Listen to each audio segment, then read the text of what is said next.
Hello and welcome, fitness leaders, group fitness instructors, personal trainers, Pilates instructors, and even fitness managers.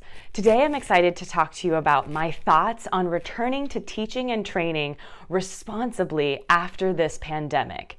As we return back to our physical facilities, there's so many things we need to be considering about our participants and their new experience within the four walls of your facility, as well as their own bodies as they return.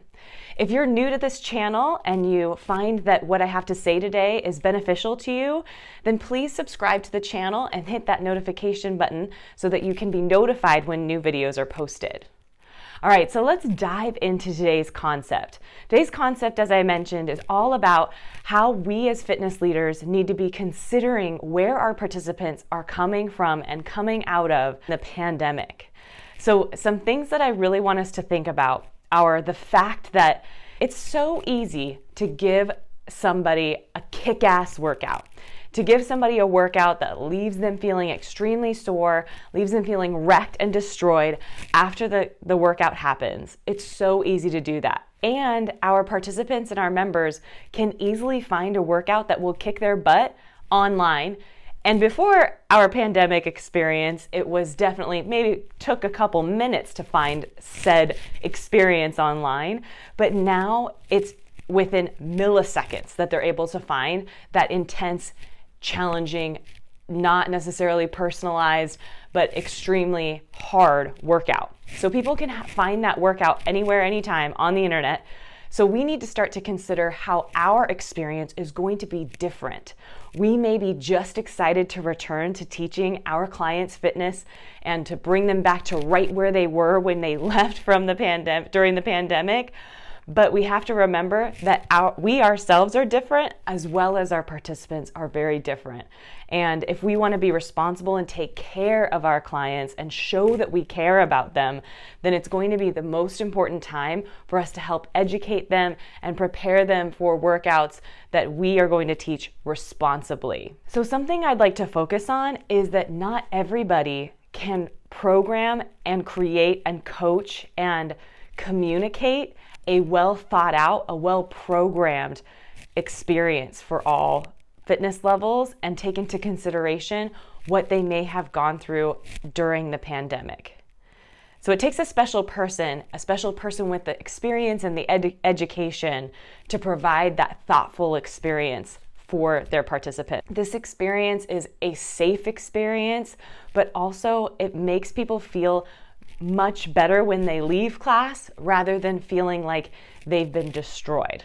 As gyms begin to reopen, it's our responsibility to make sure that we're educating our participants on the importance of being patient with themselves as they return to their fitness level before the pandemic. Some things to consider are that during the pandemic, most participants did not have access to things like indoor cycling bikes, pull-up bars, heavy dumbbells, or resistance bands.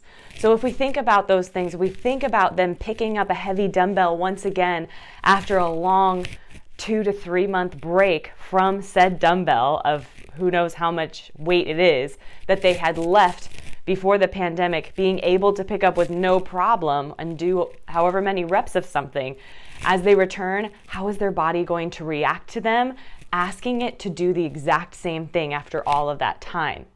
If we consider a cycling bike and we have participants who maybe they're not outdoor riders and they actually have not been able to sit on the saddle of a cycling bike for 50 to 60 minutes at a time, how are you going to program your workout so that you allow for their hips and their bottoms to have a break during class by providing a lot of good varied terrains? They are coming in and out of the saddle. Some things to think about to, again, help your participants fall back in love to the experience that they may have been missing that whole time without hurting them. So it's time to answer the question, how will you choose to invite your participants back into the fitness world in the four walls of your gym, in your class experience, in your personal training experience? How are you going to help them feel amazing and be patient with themselves over the course of the journey it's going to take to return to where they were before the pandemic? In some cases, we're going to find that if our participants are patient enough during this journey, they may find that at the end of that journey, they're in better shape than they would have been before. Because let's be honest, a lot of our participants may have thought, the grind of jumping into fitness classes is over and over and over again is what is going to help them achieve their goals, when really they needed to take a break anyways. So I have 5 points that I want to leave you guys with today to help you identify how to make that experience much more enjoyable for your participants and safer for your participants. The first thing is speed. Take the time during your classes and during your training sessions to slow things down. Help them take their time through each exercise and then layer in the additions as they succeed in said exercise. So maybe they progress fast after they've returned from the pandemic, or it may take a little bit longer than they were anticipating. Help them be okay with that and identify that things are going to be a little bit slower in the beginning of this process of returning. The second thing I'd like to talk about is the importance of adding options to your workouts, whether you're a personal trainer or a group fitness instructor, and then not just talking about those options, but actually physically demonstrating those options. Taking the time to not only speak about them, but show them to your participants. And potentially, you may be the one who stays at that middle to lower end option the whole time during that exercise so that they feel more comfortable sticking with that option rather than jumping to the highest option there is. The third thing to approach while returning from this pandemic in our classes and our training sessions, a reward of patience. So help them understand that having patience during this return time is very important. A quote by Abraham Lincoln I like to think about in this way is, "I may walk slowly, but I don't walk backwards." So reminding them that whatever they're doing that day, maybe if it's not quite what they were looking for or it's taking longer than they anticipated, they are moving in the right direction. The other thing we need to help our participants understand as far as patience goes is that it may take their body twice as long to recover if they go too quickly, which is only going to set them back further, along with, of course, the potential of getting injured. The fourth thing I want to talk about when it comes to returning from this pandemic is to be hypersensitive about the language you choose in your classes in regards to body image and goals that you assume people may be making during this time. So an example of this is when we start to say, because it is springtime, oh, we need to burn all this fat so that we can be ready for summer, or we need to basically punish ourselves for eating all of the snacks that we ate during quarantine as we return to our fitness classes. So avoiding those negative connotations, because our participants may be experiencing a higher sensitivity to those comments, because let's face it, almost everybody has gained weight during this time, whether it's from eating more food than they usually do, it may be more sedentary lifestyle, or simply the stress of the unknown during this time. So be the place where they feel safe and embraced and feel lucky to have a fitness professional who's going to take care of them and make them feel good. The fifth and final point that I want to make as far as responsible fitness goes as we return from the pandemic is the importance of creating community. While we may in our fitness facilities have new guidelines, new barriers between us and other people, or distances between us and other people, we as instructors can help be the encouraging aspect to connect people while they are apart.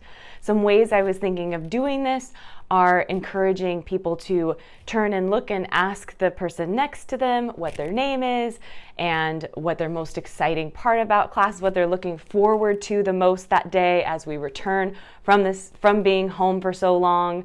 And potentially you use the actual physical marking that they have on the floor for them to stay in their spot in that fitness class as part of the workout. So you may be required to use less equipment, but how can you have them maybe reach down and touch that item on the floor, that circle or that square or that logo of your gym? How can they maybe jump over and back on that circle or that square? So help them kind of play with the aspect that they have a spot that they have to stay in. And then the two other ideas I have about bringing people together while they're physically apart are to potentially add a physically apart breakdown of class. So when you're finished with class, have everybody put their hands up, give them something powerful to say, meaningful to say, and then they break it down together. Rather than huddling up, you can always do that apart and help that build community toward the end of the class. And then of course you have the call and response. So bringing up a thing that you would like them to say.